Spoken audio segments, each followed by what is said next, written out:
Hi, I'm back. I'll be reading some more the 1 year Bible, May 16th, 1 Samuel chapter 18, verse 5 to 1 Samuel chapter 19, verse 24.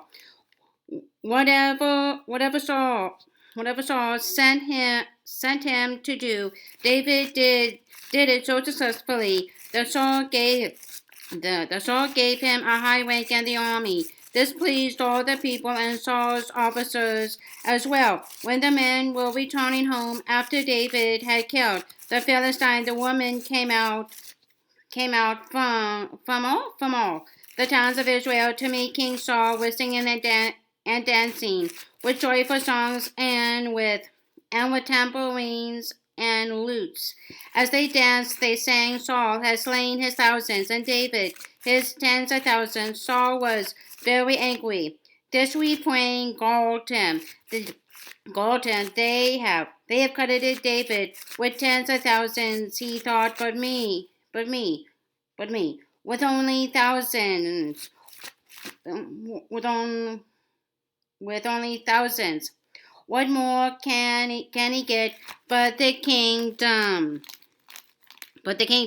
And from that time on, Saul kept a jealous eye on David. The next day, an evil spirit from God came forcefully upon Saul. He was prophesying in his house. While David was playing the harp, as he usually did, Saul had a spear in his hand, and he held it, saying to himself, I will pin David to the wall. But David eluded him twice. Saul was afraid of David because the Lord was with David, but had left Saul. So he sent David away from him and gave him command over 8,000 men. And David led the troops in their campaigns. And everything he did, he had great success, because the Lord was with him. When Saul saw how successful he was afraid of him. But all Israel and Judah loved David because he led them in their campaign. Saul said to David,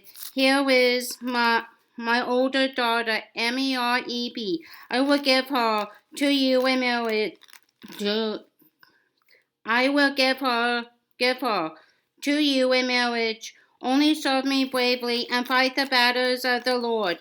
For Saul said to himself, I will not raise a hand against and let the Philistines do that. But David said to Saul, Who am I, and what is my family or my father's clan in Israel, that I should become the king's son-in-law? So when the time came for Merab, Saul's daughter, to be given to David, she was given in marriage to Adriel of Meholah.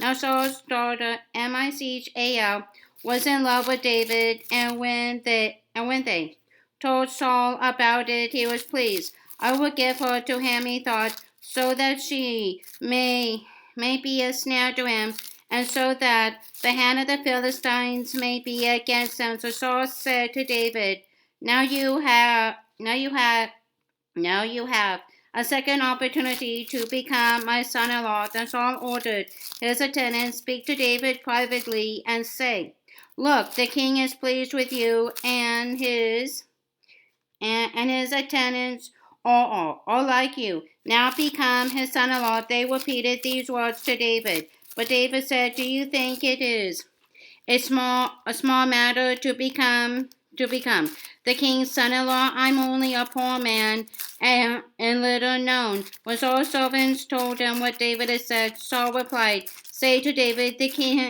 king wants no other price for the bride than 100 Philistine foreskins to take revenge on his enemies. Saul's plan was to have David fall by the hands of the Philistines.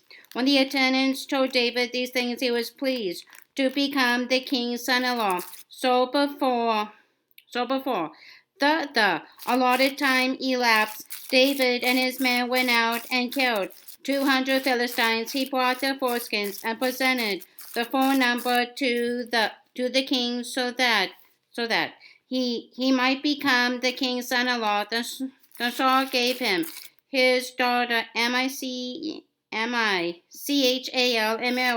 When Saul realized that the Lord was with David and that his daughter Michal loved David, Saul became still more afraid of him, and he remained his enemy the rest of his days. The Philistine commanders continued to go out to battle, and as often as they did, David met with more success than the rest of Saul's officers, and his name became well known. 1 Samuel chapter 19. Saul told his son Jonathan and all the attendants to kill David. But Jonathan was very fond of David and warned him, "My father Saul is looking for a chance to kill you. Be on your guard tomorrow morning. Go into hiding and stay there. I will go out and stand with my father in the field where you are. I will speak to him about you and will tell you what I find out." Jonathan spoke well of David to Saul his father and said to him, "Let not the king do wrong to his servant David. He has not wronged you, and what he has done has benefited you greatly. He took his life in his hands when he killed the Philistine. The Lord won a great victory for all Israel, and you saw it and were glad. Why then would you do wrong to an innocent man like David by killing him for no reason?"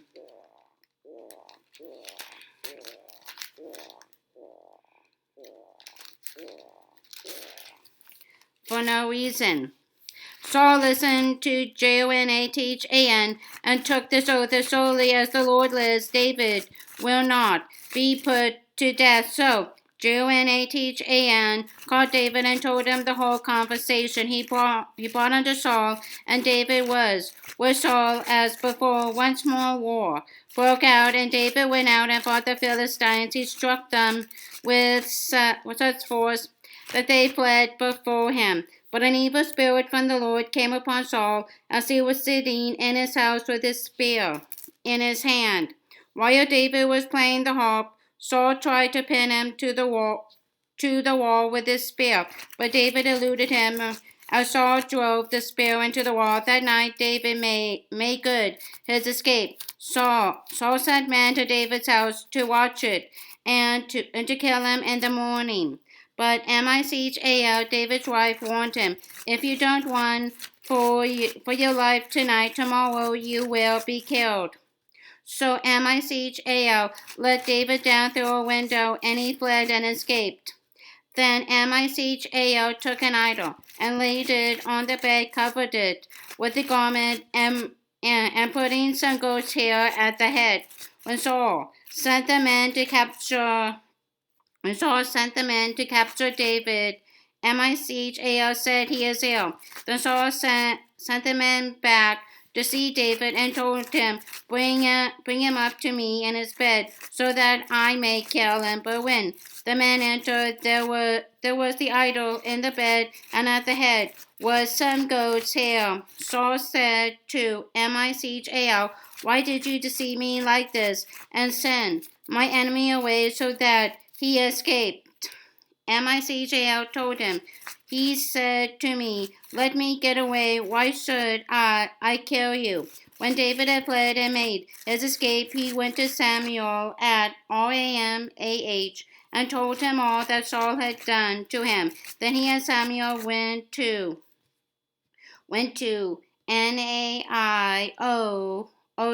and stayed there. Word came to Saul, "David is in Naioth at Ramah." So he sent men to capture him. But when they saw a group of prophets prophesying with Samuel standing there as their leader, the Spirit of God came upon Saul's men, and they also prophesied. Saul was told about it, and he sent more men, and they prophesied too. Saul sent men a third time, and they also prophesied. Finally, he himself left for Ramah and went to the great cistern at SECU, and he asked, "Where were Samuel and David?" "Over in Naioth at Ramah," they said. So Saul went to Naioth at Ramah. For the Spirit of God came even upon him, and he walked along prophesying until he came to Naioth. He stripped off his robes and also prophesied in Samuel's presence. He lay that way all the day and night. This is why people say it's all also among the prophets. John chapter 8, verses 31 to 59. To the Jews who had believed him, Jesus said, "If you hold to my teaching, you are really my disciples. Then you will know the truth, and the truth will set you free." They answered him, "We are Abraham's descendants and have never been slaves of anyone. How can you say that we shall be set free?" Jesus replied, "I tell you the truth. Everyone who sins is a slave to sin. Now a slave has no permanent place in the family, but a son belongs to it forever. So if the Son sets you free, you will be free indeed. I know you are Abraham's descendants, yet you are ready to kill me, because you have no room for my word. I am telling you what I have seen in the Father's presence, and you do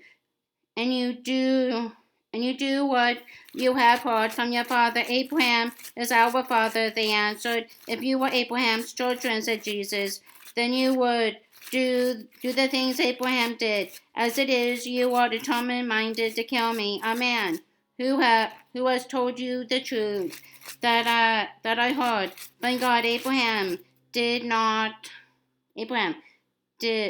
do such things. You are doing the things your own father does." "We are not illegitimate children," they protested. "The only father we have is God himself." Jesus said to them, if "If God were your father, you would love me, for I came from God and now am here. I have not come on my own, but he sent me. Why is my language not clear to you? Because you are unable to hear what I say. You belong to your father, the devil, and you want to carry out your father's desire. He was a murderer from the beginning, not holding to the truth, for there was no truth in him. When he lies, he speaks his native language, for he is a liar and the father of lies. Yet because I tell the truth, you do not believe me. Can any of you prove me guilty of sin? If I am telling the truth, why don't you believe me? He who belongs to God hears what God says. The reason you do not hear is that you do not belong to God. The Jews answered him, Aren't we right in saying that you are a Samaritan and demon possessed?" "I am not possessed by a demon," said Jesus, "but I honor my Father, and you dishonor me. I am not seeking glory for myself, but there is one who seeks it, and he is the judge. I tell you the truth. If anyone keeps my word, he will never see death." At this the Jews exclaimed, "Now we know that you are demon possessed. Abraham died, and so did the prophets. Yet you say that if anyone keeps your word, he will never taste death. Are you greater than our father Abraham? He died, and so did the prophets. Who do you think you are?" Jesus replied, "If I glorify myself, my glory means nothing. My Father, whom you claim as your God, is the one who glorifies me. Though you do not know him, I know him. If I said I did not, I would be a liar like you. But I do know him and keep his word. Your father Abraham rejoiced at the thought of seeing my day. He saw it and was glad. You are not yet 50 years old, the Jews said to him, and you have seen Abraham. I tell you the truth, Jesus answered. Before Abraham was born, I am. At this, they picked up stones to stone him, but Jesus hid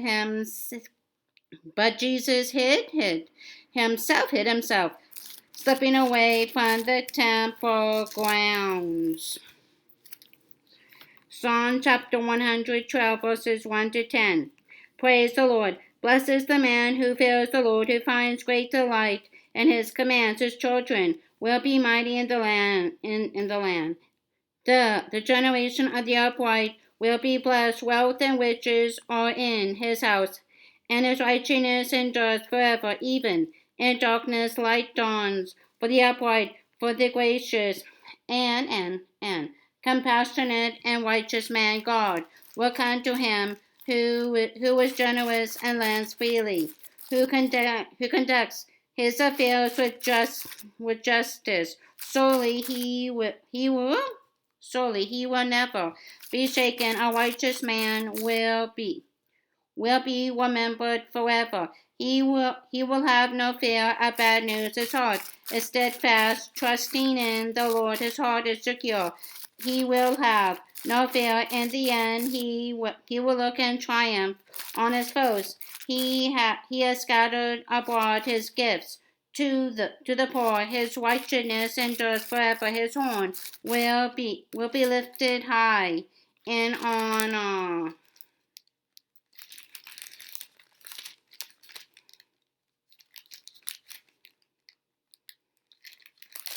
Will be lifted high in honor. The wicked man will see and be vexed. He will gnash his teeth and waste away. The longings of the wicked will come to nothing. Proverbs chapter 15, verses 12 to 14. A mocker resents correction. He will not consult the wise. A happy heart makes the face cheerful, but heartache crushes the spirit. The discerning heart seeks knowledge, but the mouth of a fool feeds on folly. Feeds on folly. Okay, that's it for May 18th. Bye for now.